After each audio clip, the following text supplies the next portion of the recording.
एक समय की बात है। एक छोटे से गांव में हरि नाम का एक गरीब किसान रहता था। हरि अपनी पत्नी और 2 बच्चों के साथ एक छोटी सी झोपड़ी में रहता था। उसकी जमीन बंजर थी और फसल उगाने में असफल रहने के कारण वह बहुत दुखी रहता था। एक दिन हरि जंगल में लकड़ी काटने गया। थकान से चूर होकर वह एक बड़े पेड़ के नीचे बैठ गया और आराम करने लगा। आराम करते हुए हरि की नजर पेड़ की जड़ों पर पड़ी। जड़ों के पास उसे कुछ चमकता हुआ दिखाई दिया।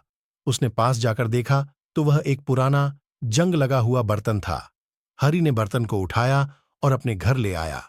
उसकी पत्नी ने उसे साफ किया और बर्तन को इस्तेमाल करने की सोची।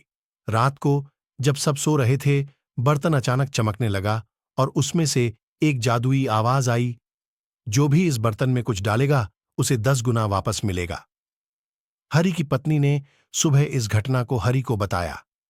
हरि को पहले तो विश्वास नहीं हुआ, लेकिन फिर उन्होंने इसे आजमाने का निश्चय किया। उन्होंने बर्तन में एक मुट्ठी चावल डाला और कुछ देर बाद देखा कि बर्तन में चावल की मात्रा 10 गुना हो गई थी। हरि और उसकी पत्नी बहुत खुश हुए। अब उनके पास खाने के लिए पर्याप्त अनाज था। धीरे धीरे उन्होंने बर्तन में और चीजें डालना शुरू किया और हर बार उन्हें 10 गुना वापस मिलता। इस जादुई बर्तन की वजह से हरि का जीवन बदल गया।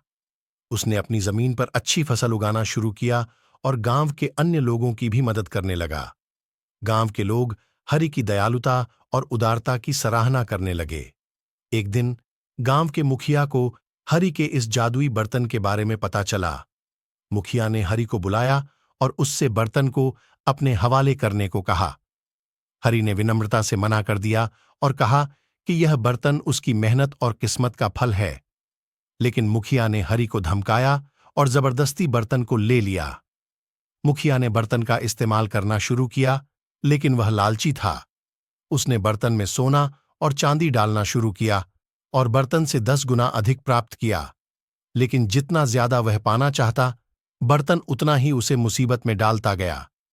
बर्तन से निकलने वाले सोने और चांदी की चमक ने चोरों का ध्यान खींचा और एक रात चोरों ने मुखिया के घर पर हमला कर दिया और सारा सोना चांदी लूट कर ले गए। मुखिया का घमंड टूट गया और उसे अपनी गलती का एहसास हुआ। वह हरि के पास गया और उससे माफी मांगी।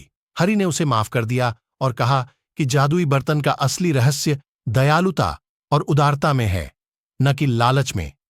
मुखिया ने यह बात समझ ली और हरि को बर्तन वापस कर दिया। हरि ने फिर से बर्तन का सही इस्तेमाल करना शुरू किया और अपने गांव के लोगों की मदद करता रहा। गांव धीरे धीरे समृद्ध हो गया और हरि की दयालुता की कहानियां दूर दूर तक फैल गईं। इस तरह जादुई बर्तन का पेड़ हरि और उसके गांव के लिए खुशियों का कारण बना और सबने मिलकर सुखी जीवन बिताया।